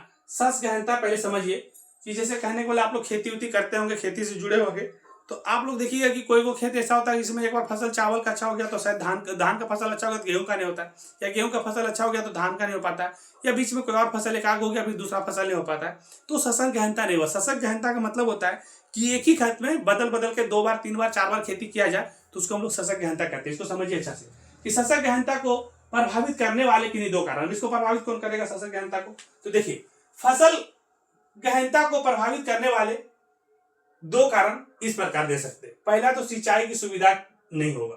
तो देखिए, कहीं पर भी अगर आप खेती करिएगा और सिंचाई का सुविधा नहर वहर नहीं रहेगा, पानी वानी के लिए नहीं रहेगा मोटर वगैरह, तो आप वहां पर कितना भी फसल का अच्छा वाला लगा दीजिए, कितना भी बीज उसमें अच्छा वाला डाल दीजिए, कितना भी कुछ कर लीजिए, सिंचाई का व्यवस्था नहीं रहेगा तो क्या वहाँ फसल हो पाएगा? नहीं हो पाएगा ना। तो सशक्त गहनता का मतलब क्या है कि वहाँ खेती बार बार बदल बदल के 1 बार 2 बार 3 बार साल में 4 बार कर सके। लेकिन जहां पर सिंचाई की सुविधा नहीं होगा तो प्रभावित होगा नहीं। तो सशक्त गहनता को प्रभावित करने वाला पहला कारण क्या?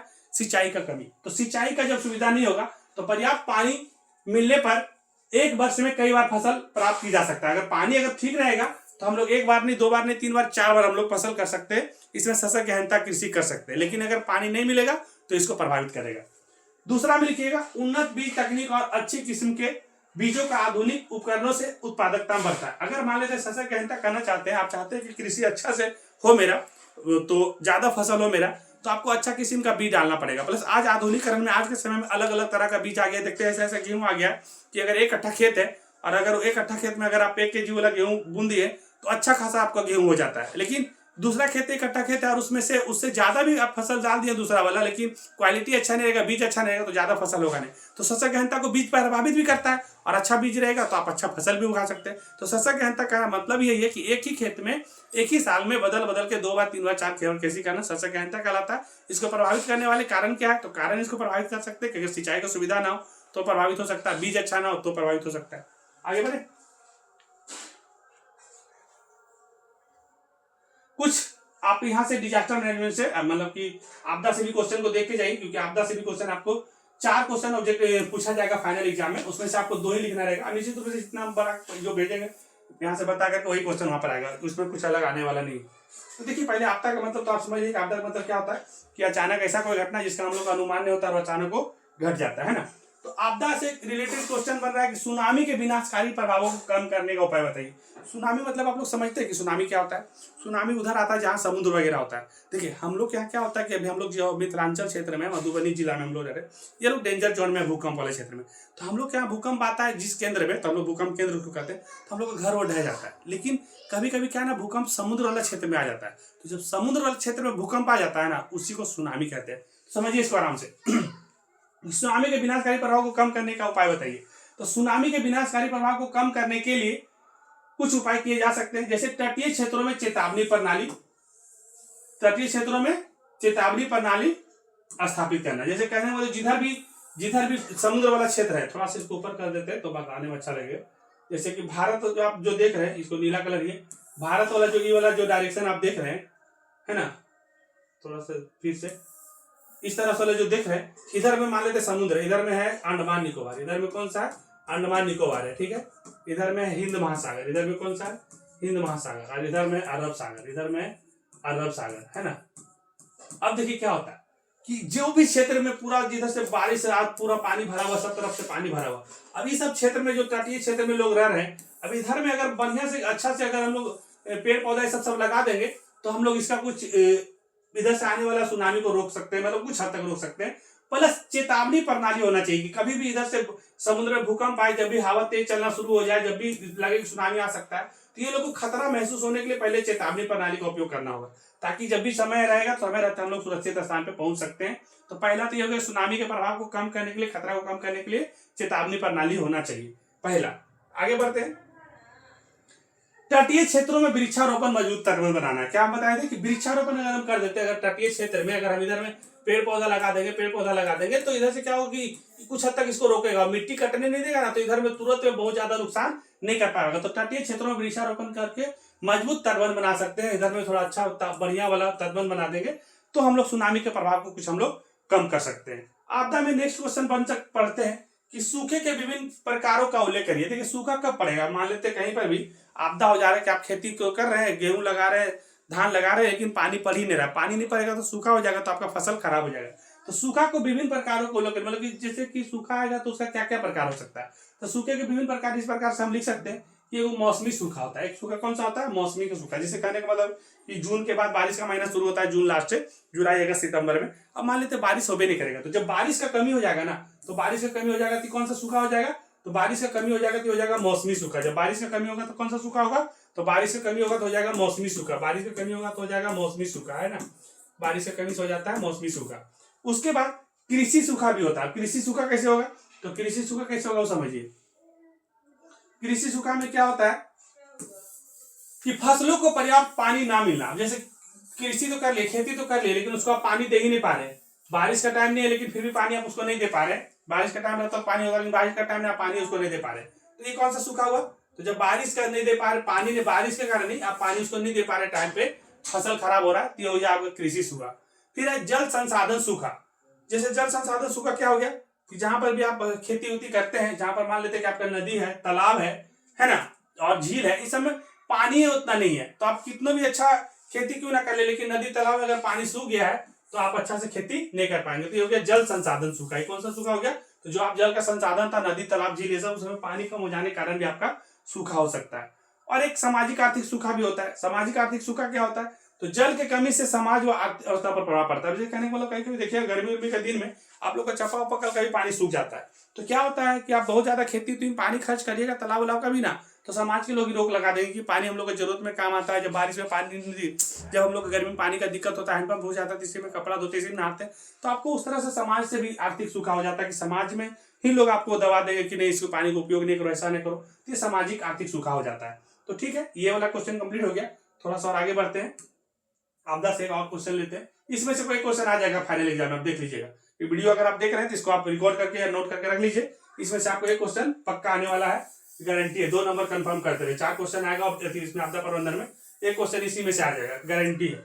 हम बोल दिए तो आना ही है। भूकंप से बचाव के लिए भवन निर्माण की सावधानियों को कैसा रखना चाहिए। अब देखिए कभी भूकंप आता है हम लोग के क्षेत्र में, खास करके हम लोग का मिथिलांचल क्षेत्र में ज्यादा भूकंप जोन में, और पहाड़ी वाले क्षेत्र में भी ज्यादा भूकंप आता है। तो बोल रहा है कि भूकंप जब आएगा तो उसको बचाव के लिए हम लोग भवन का निर्माण कैसा करना चाहिए।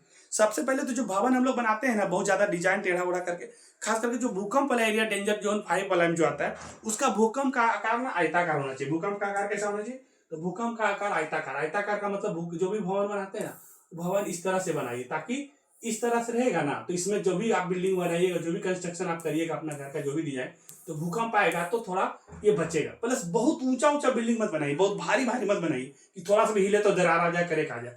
देखते क्या क्या लिखा हुआ है, आगे बढ़ते हैं, इसमें समझ में आ जाएगा।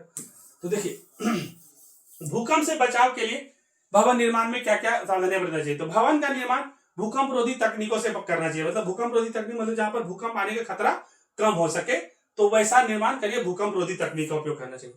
लोहे व कंक्रीट का उचित प्रयोग करना चाहिए। और लोहा और जो कंक्रीट डालते हैं ना, छोटा छोटा वाला गिट्टी ऐसा वाला, उसको अच्छा मात्रा में डालना है, बचाना नहीं तो बाद में दिक्कत, भूकंप हिलेगा तो घर गिर जाएगा। भवन अधिक ऊंचे व भारी नहीं बनाना चाहिए। देखिए लिखा हुआ है कि भवन को बहुत ज्यादा ऊंचा ऊंचा नहीं बनाइए कि वो बहुत ज्यादा ऊंचा करते, और भारी भी बहुत नहीं बनाइए, तो भूकंप आएगा तो थोड़ा खतरा कम होगा। और खिड़कियों दरवाजों में पर्याप्त निकासी मार्ग रखिए। और कभी भी आप जो भूकंप ऊपर आए तो घर जो बनाते हैं तो उसका दरवाजा थोड़ा चौड़ा रखिए, खिड़की की थोड़ा चौड़ा रखिए, कभी भी हिले उले ना तो आदमी निकाल के भाग सके। क्योंकि देखिए भूकंप आएगा, छोटा छोटा दरवाजा रहेगा, तो घर में अगर 20-25 आदमी है, अगर 5-7 रूम है, तो 1-2 को निकलेगा, बाकी लोग फंस सकता है। तो सब निकलने का रास्ता कम से कम 2 तरह रास्ता निकासी उकासी का रखना चाहिए। इससे क्या होगा कि भूकंप आएगा तो इस सबसे हम लोग बच सकते हैं। तो भूकंप से बचाव के सब कारण हो सकता है। और खास करके जो भी बोर्ड एग्जाम देंगे तो आप समझदार होंगे कि सब क्वेश्चन पहले भी हम लोग पढ़ाए थे, तो आया था, अगले साल भी आया था, और ये परीक्षा सेंटर में भी आया था, और फिर से आएगा। तो ये जो क्वेश्चन अभी हम दिए 4-5, इसमें से एक क्वेश्चन आएगा, गारंटी है। आगे बढ़ते हैं, थोड़ा देर और रहेगा, आप लोग लास्ट तक बने रहिए। नेक्स्ट क्वेश्चन है जीवन रक्षक आकस्मिक प्रबंधन से आप क्या समझते हैं। देखिए जीवन रक्षक आकस्मिक प्रबंधन से क्या समझते हैं, मतलब जीवन को रक्षा करने के लिए अगर अचानक कोई भी ऐसा काम करना पड़े तो क्या करेंगे, और उससे आप क्या समझते हैं। देखिए इसको आप अच्छा से समझ करके लिख दीजिएगा कि आपदा की स्थिति में, मतलब आपदा मतलब अचानक कोई भी घटना घटने की स्थिति में किए जाने वाले आकस्मिक प्रबंधन को जीवन रक्षक प्रबंधन कहते हैं। इसकी जरूरत इसलिए है क्योंकि इससे आपदा से प्रभावित लोगों को मुक्ति दिलाई जा सकती है। यह किसी भी प्रशासन की सफलता की कसौटी भी होती है। जैसे कहने का मतलब अचानक मान लेते हैं कि कोई घटना घट गया, कहीं बम कोई मार दिया, या अचानक कोई भी ऐसा घटना घट गया, चाहे मानव जनित खतरा जाए, या कहीं भूकंप आ जाए, कहीं कुछ ऐसा हो जाए, अब बहुत सारे लोग उसमें दब गए, मर गए। अब उस स्थिति में क्या करना पड़ेगा कि अचानक हमको जो आकस्मिक प्रबंधन करना पड़ रहा है उसी को कहते हैं जीवन रक्षक आकस्मिक प्रबंधन। आपदा प्रबंधन का मतलब है कि ऐसे उपाय करना कि खतरा आपदा का रूप नहीं ले। मतलब आपदा प्रबंधन का मतलब ही है कि देखिए, आप जो प्राकृतिक आपदा, मानव आपदा तो आदमी रोक सकता है, अगर चाहे तो ना कर सकता है, बम मारना है ना, कोई बीमारी फैलाना, लेकिन अचानक कोई घटना, भूकंप गिर गया या मान लो ऊपर से बादल गिर गया, तो आप उसको रोक तो सकते नहीं थे। तो आप उसको रोक नहीं सकते, लेकिन उससे जो खतरा हो रहा है ना, वो खतरा को कम कर सकते हैं। बहुत सारा लोग उससे प्रभावित हो गया, तो बहुत लोग आप शिविर लगा करके उसका जल्दी से इलाज करा करके उसको बचा करके जान माल को कम कर सकते हैं। तो आपदा को आप रोक तो सकते नहीं है, लेकिन उसको खतरा को कम कर सकते हैं।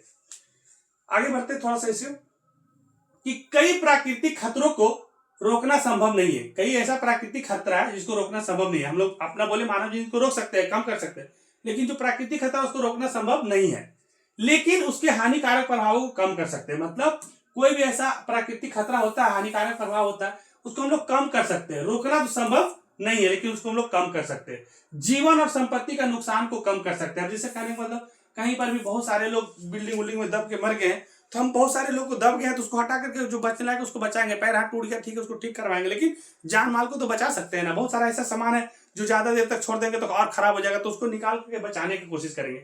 तो प्राकृतिक रूप से जो भी खतरा है उसको हम लोग रोक तो सकते हैं, लेकिन हम लोग कम कर सकते हैं।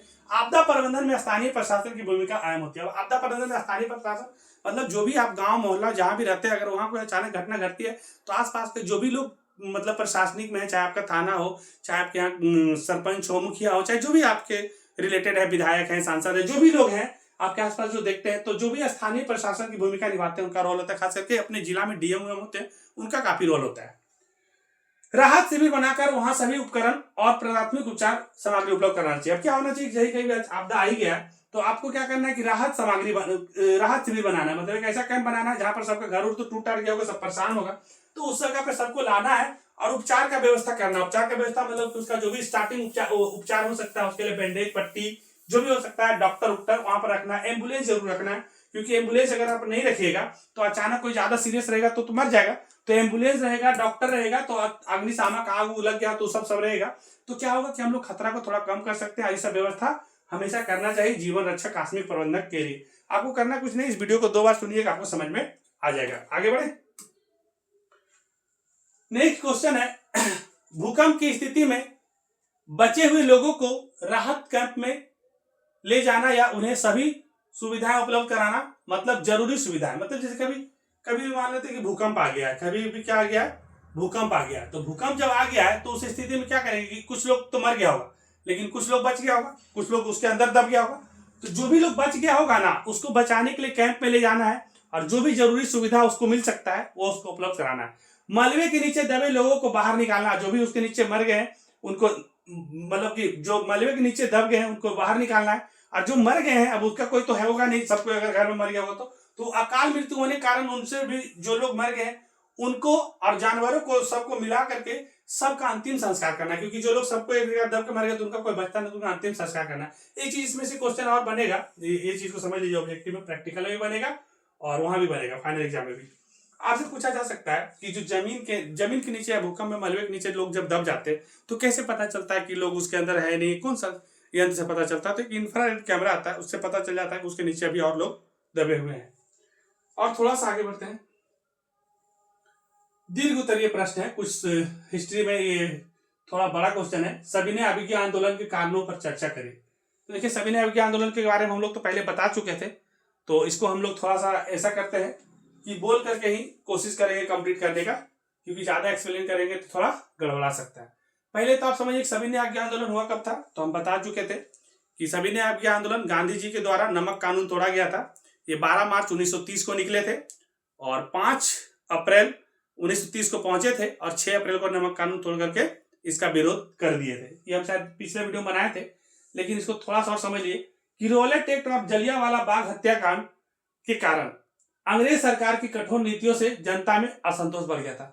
हो क्या रहा था ना कि जो असहयोग आंदोलन हुआ था उससे पहले 1919 में ये लोग जलियांवाला बाग हत्याकांड करते हैं, उसके बाद रॉलेट एक्ट के बाद जलियांवाला बाग हत्याकांड करते हैं, है ना, नमक कर देते हैं, नमक पर टैक्स लगा देते हैं, गरीब जनता पर अत्यधिक कर का बोझ बढ़ जाता है, स्वराज की मांग करने लगते हैं, कांग्रेस ने पूर्ण स्वतंत्रता का मांग करता है, इस मतलब कांग्रेस जो है पूर्ण स्वतंत्रता का मांग करता है लेकिन अंग्रेज लोग देना नहीं चाहता है। तो ये सब का आवश्यकता महसूस हो रहा था, तो इसी सब के कारण गांधी जी के द्वारा सविनय अभिज्ञा आंदोलन शुरू किया जाता है। महात्मा गांधी का नेतृत्व होता है, अहिंसक आंदोलन द्वारा जागरूकता फैलाते हैं। गांधी जी हमेशा सत्य और अहिंसा को लेकर चलते थे कि बिना मारपीट करके बातचीत से ही अंग्रेज को कैसे हरा सकते हैं, कैसे हम लोग उसका बिना सहयोग किए उसको हम नीचा दिखा सकते हैं। और आर्थिक शोषण, ब्रिटिश नीतियों ने किसानों और मजदूरों को प्रभावित किया। मतलब कि जो भी ब्रिटिश लोग थे, ये लोग अंग्रेज लोग जो भी थे, ये अंग्रेज लोग क्या करते थे, जितने भी आम आदमी गरीब लोग थे उस पर काफी कठोर कठोर कानून बना देता था और क्या करता था, जबरदस्ती उनको खेत में काम करवाया जाता था, बहुत ज्यादा परेशान किया जाता था किसानों को। वो 1/10 टैक्स जाता था, 10 केजी हुआ तो 1 केजी पहले उसको देना, उसमें से भी जो जमींदार को रखे उसको देना। तो आर्थिक शोषण हो रहा था एक तरह से किसानों का। उसके बाद नेक्स्ट क्वेश्चन में बढ़ते हैं। तो ये सब जो कारण हुआ ना, यही सब कारण को लेकर के हमारा सविनय अभिज्ञा आंदोलन गांधी जी शुरू किए थे। और बाकी इस क्वेश्चन को हम एक बार और एक्सप्लेन पिछला वीडियो में कर चुके हैं, तो उसको भी आप स्पीड बढ़ा के देख लीजिएगा। आगे नेक्स्ट क्वेश्चन है, रूसी क्रांति के प्रभाव की विवेचना करिए। रूसी क्रांति जो हुआ था उसका क्या प्रभाव था, उसका विवेचना करने के लिए बोल रहा है। तो आप लोग आराम से भी जो पिछले समझाए थे वही वाला क्वेश्चन फिर से आ गया कि रूसी क्रांति 1917 में हुआ था, उसका प्रभाव क्या था, तो समाजवाद का प्रसार हो गया था। इसमें क्या हुआ था, समाजवाद का प्रसार हो गया था, श्रमिक वर्ग के अधिकारों का आवाज बुलंद हो गया था। अब क्या हो गया था, रूस का राजा से सब लोग परेशान था, रूस का शासन अच्छा से चला नहीं पा रहा था, जार निकोलस द्वितीय, और युद्ध में हार हो गया था प्रथम विश्व युद्ध में, वहां से भाग के आ गया था। तो जनता सब असंतुष्ट था, तो उन लोग को आवाज बुलंद करने का एक मौका मिल गया। श्रमिक लोग थोड़ा परेशान थे उससे। औपनिवेशिक देशों में प्रेरणा, और जितना भी देश जो मजबूत देश कमजोर देश को गुलाम बना कर रखे थे, तो जो भी कमजोर देश गुलाम बने हुए थे उनको उपनिवेश कहते हैं। तो उपनिवेश देशों का प्रेरणा मिल गया कि कमजोर देश भी लोग थे, वो लोग भी अपने को आजाद करने के लिए निकल चुके थे। जैसे भारत सहित एशिया और अफ्रीका में स्वतंत्रता आंदोलन को बल मिल गया। मतलब सब देश अपने अपने लिए लड़ाई कर रहे थे, तो भारत तुरंत भी उस समय अंग्रेज का गुलामी था, तो सबको मौका मिल गया लड़ाई करने के लिए और सबको अपना अपने देश को आजाद करने का मौका मिला उपनिवेश को। राजनीतिक विचारधाराओं में बदलाव, पूंजीवादी के स्थान पर साम्यवादी विचारधारा का प्रचार हुआ। जैसे क्या हो गया, पहले लोग जो बड़े बड़े लोग थे उन्हीं लोग को सब चीज वर्चस्व रहता था, लेकिन जब युद्ध होना शुरू हो गया सब अपने अपने हक के लिए लड़ने लगे। तो जहां पर पूंजीपतियों का वर्चस्व हुआ करता था वहां पर साम्यवादी सभी का अपना अपना अधिकार के लिए लड़ने का मौका मिला। आगे बढ़ते थोड़ा सा, युद्धोत्तर विश्व राजनीति, मतलब क्या हो गया कि जो युद्ध हो रहा था वो पूरा विश्व स्तर पर हो रहा था और इसका असर भी होता है पूरा विश्व स्तर पर। इसमें युद्धोत्तर विश्व राजनीति के स्तर पर असर, सोवियत संघ एक महाशक्ति के रूप में उभरा। और क्या हो गया कि जब पूरा विश्व सारा चीज हो रहा था तो सोवियत संघ एक महाशक्ति के रूप में उभरा और आर्थिक योजनाओं का विकास हो गया।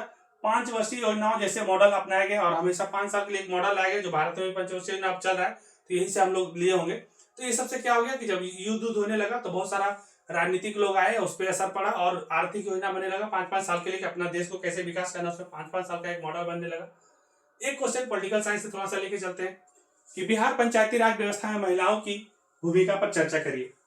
तो बिहार में पंचायती राज की महिलाओं का क्या भूमिका है उसको समझेंगे। तो हम लोग लिख सकते हैं कि महिलाओं को भी मौका मिलता है पंचायत में, सिर्फ पुरुष ही नहीं महिलाएं भी चुनी जाती है, उनकी अलग अलग सीटें तय की गई है ताकि वे भी अपनी बात रख सके। देखिए बिहार का जो पंचायती राज व्यवस्था है ना, ये खास करके 2006 से काफी चर्चा में रहा है, क्योंकि 2006 में क्या हुआ था कि बिहार में 2006 में जब पंचायती राज व्यवस्था के हिसाब से जो चुनाव हुआ 2006 में, तो यहाँ से महिलाओं को 50% आरक्षण दिया गया। कितना परसेंट आरक्षण दिया गया, ये क्वेश्चन पूछा जा सकता है।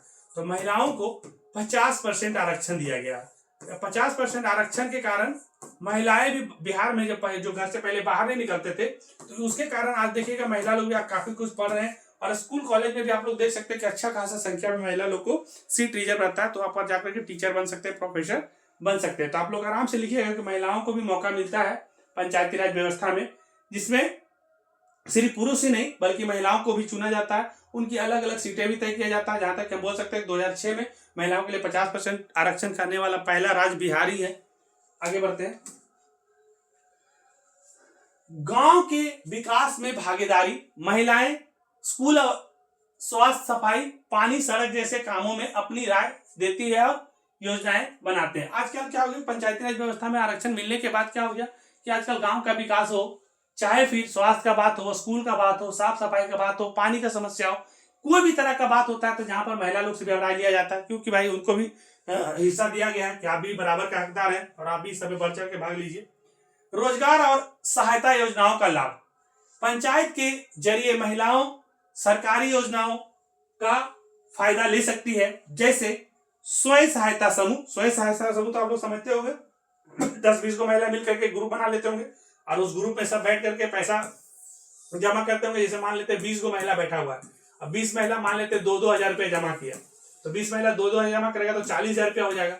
अब मान लेते एगो महिला को किसी को कुछ भी शुरू करना, छोटा मोटा बिजनेस शुरू करना, कोई मशीन लेना है, 5 लोग को काम पे रखना है तो शुरू कर सकते हैं। फिर ये पैसा धीरे धीरे करके 20 बार भरेंगे, 2-2 हजार करके, कुछ पैसा का इंटरेस्ट इनको मिल जाएगा।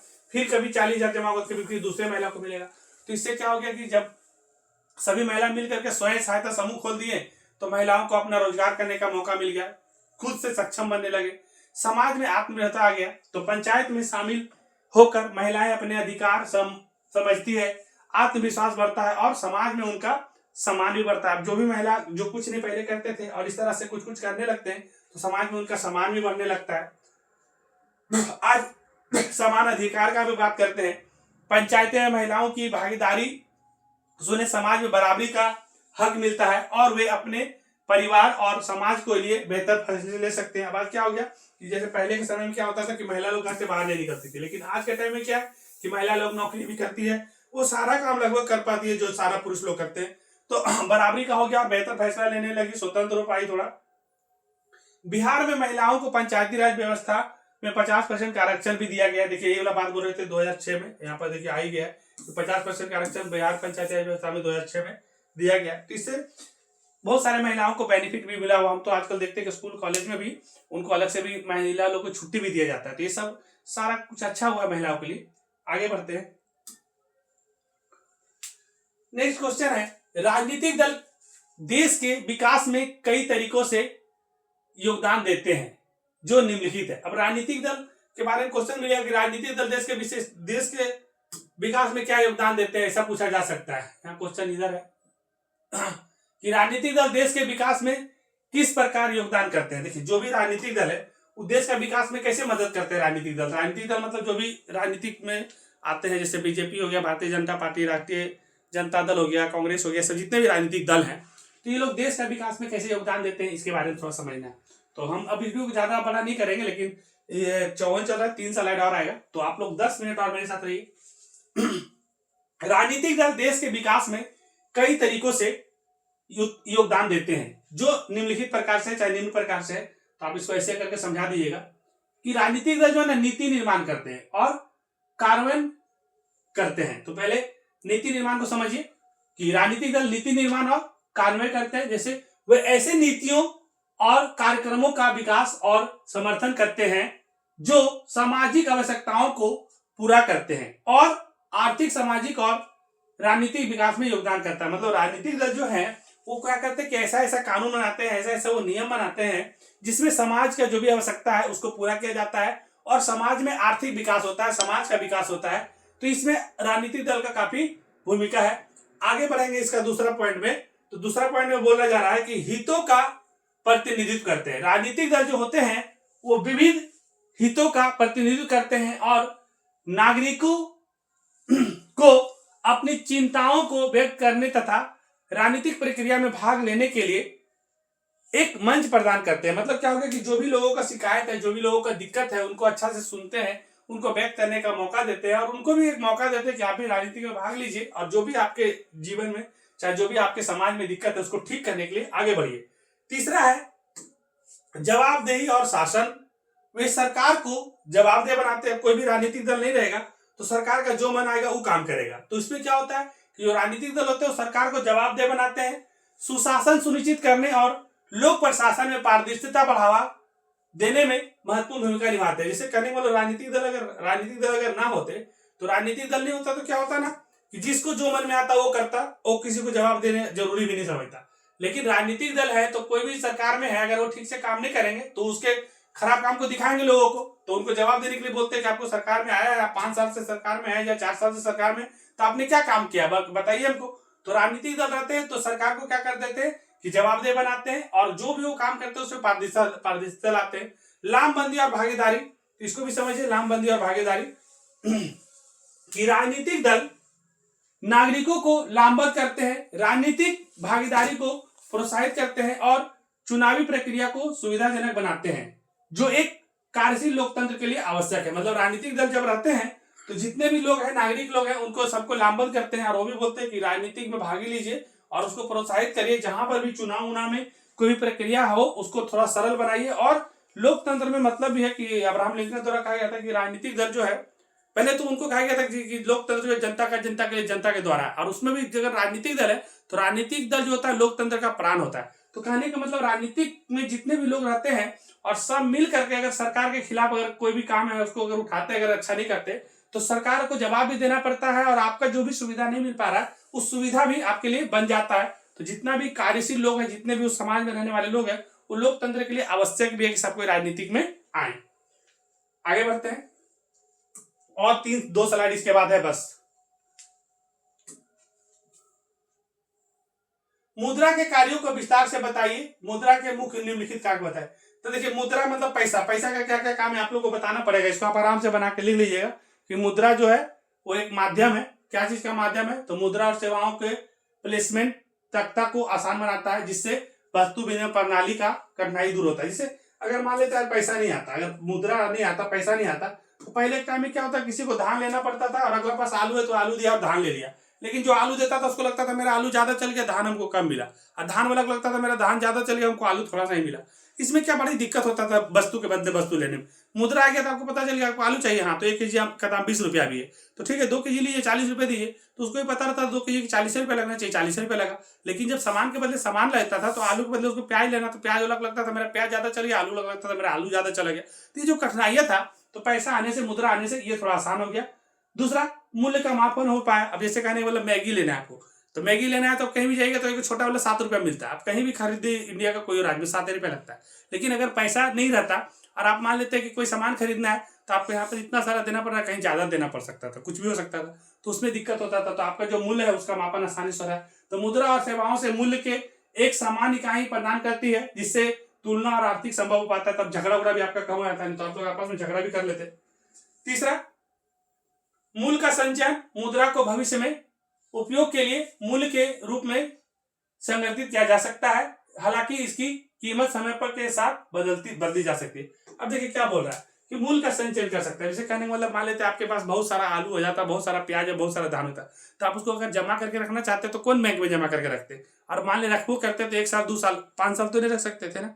लेकिन आपके पास अगर पैसा रहेगा तो आप कहीं भी उसको अच्छा से सुरक्षित आप घर में भी रख सकते हैं, बैंक में भी रख सकते हैं, समय समय पर उसका वैल्यू बढ़ते भी रहता है। लेकिन मान लेते हैं आपके यहाँ आलू है या फिर कोई सामान है और जो खराब होने वाला है, तो 1 साल के बाद उसको सड़ जाएगा, तो 1 रुपया मिलेगा नहीं मिलेगा।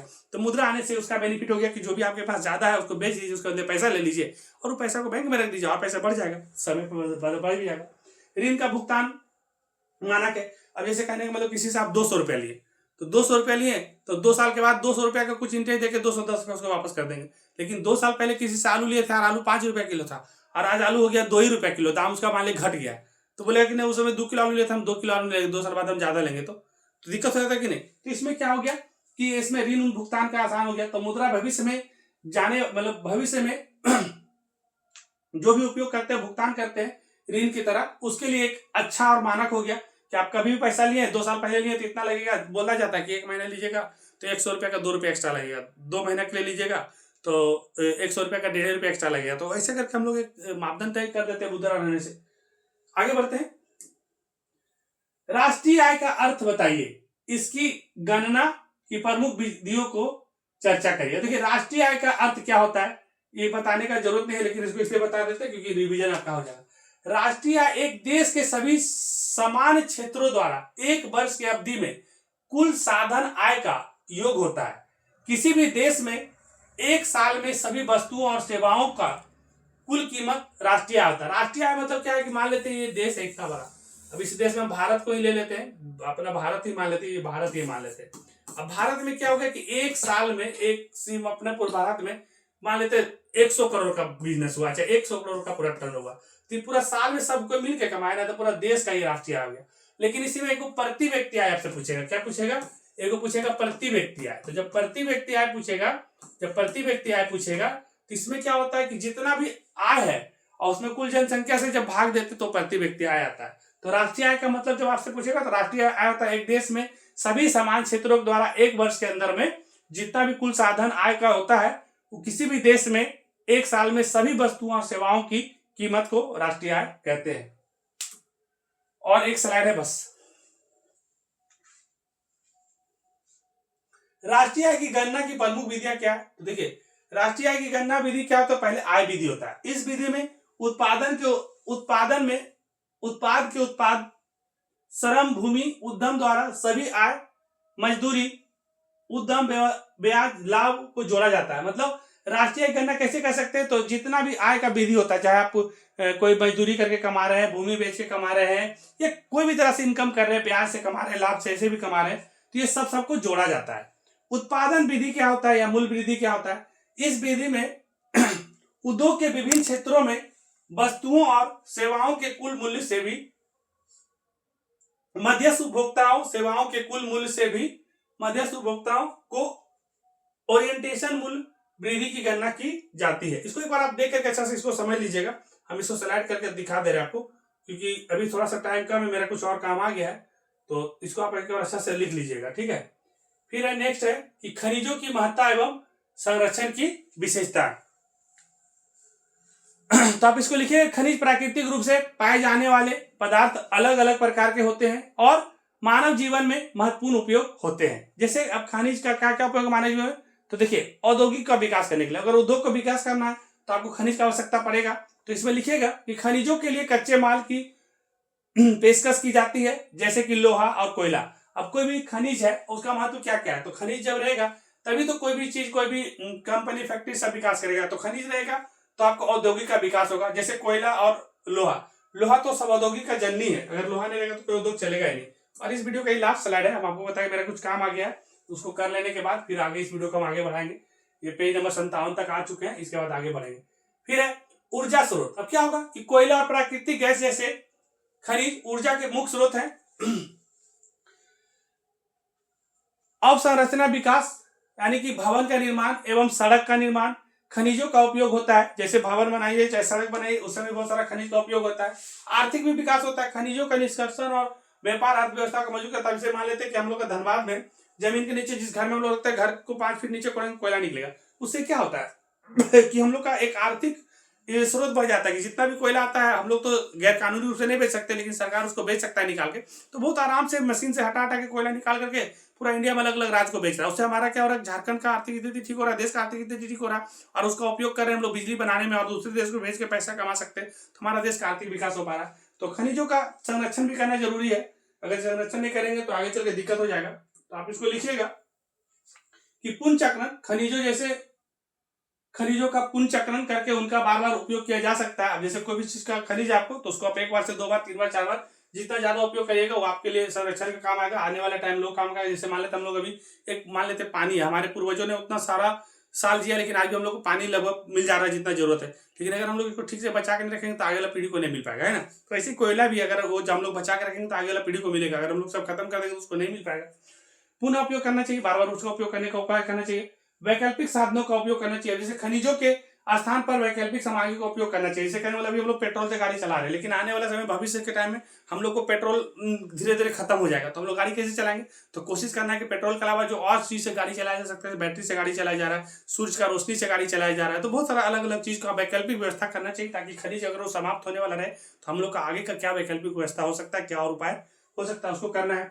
सामग्रियों का उपयोग भी करना चाहिए, और विशेष रूप से ऊर्जा खनिजों के लिए और पवन ऊर्जा से नवीकरणीय स्रोत का उपयोग करना, मतलब ऐसा उपयोग करिए जिससे आपका जो वातावरण है वो भी प्रदूषित नहीं हो। जैसे आप पवन ऊर्जा, सौर ऊर्जा का उपयोग कर सकते हैं, उससे वातावरण प्रदूषित होता है, कार्बन उससे ज्यादा नहीं करता। और जागरूकता और शिक्षा, लोगों को खनिजों के महत्व और उसके संरक्षण की आवश्यकता के बारे में जागरूक करना। सबसे बड़ा चीज क्या है कि जो भी हमारे पास संसाधन है, चाहे पर्वत है, पहाड़ है, चाहे जो भी आपको चीज दिख रहा है, सोना चांदी, जो भी आपको सब खनिज पदार्थ जो भी मिल रहे हैं, अगर इसको हम लोग ठीक से बचा करके नहीं रखेंगे तो हम लोग तो उपयोग कर लेंगे, लेकिन अब जब हम लोग नहीं रहेंगे, तो जैसे हम लोग का दादा परदादा आज नहीं है, तो हम लोग बहुत सारी चीज का उपयोग कर रहे हैं क्योंकि वो लोग उनको संरक्षण करके बचा करके रखें। तो वैसे हम लोग जब बचा करके रखेंगे तो पृथ्वी पे जो बाद में लोग आएंगे वो लोग उसका उपयोग करेंगे। ऐसा नहीं कि हम लोग तो सारा चीज को खत्म करके जाएंगे, ऐसा नहीं करना। तो उसको हम लोग को बचाना है, ताकि हम ही लोग का जनरेशन आगे बढ़ेगा और ये फ्यूचर आगे तक चलते रहेगा। देखिए, आज मेरा बहुत सारा कुछ काम था, लेकिन कर लिए थे, और एक आध मैसेज भी आ गया था कि सर वीडियोस आज कुछ भी नहीं आया, तो टाइम अभी इतना कम आ गया कि एग्जाम आप लोग का 10 12 दोनों का चल रहा है, तो ऑनलाइन के साथ ऑफलाइन दोनों मिला मिला के पढ़ाना पड़ रहा है।